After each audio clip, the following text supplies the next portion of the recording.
हळदीच्या दिवशी मुलीची आई आणि मुलगी ही खूप खुश असते, पण आतल्यात खूप रडतात. मुलीचा भाऊ म्हणजे नवरीचा भाऊ, तर नवरीची आई जी आहे ते हळदी लावत आहे. हळदी लावताना खूप खुशी वाटते, चेहऱ्यावर हसू वाटतं, आनंदी वाटतं.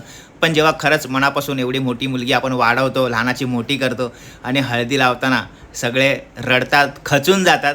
कुठेतरी आनंदाचे अश्रू पण असतात आणि कुठेतरी असं पण वाटतं आपण एवढी मोठी मुलगी वाढवली लाडानी आणि ती आता दुसऱ्याच्या घरी जाणार. ही परंपरा आहे आपली.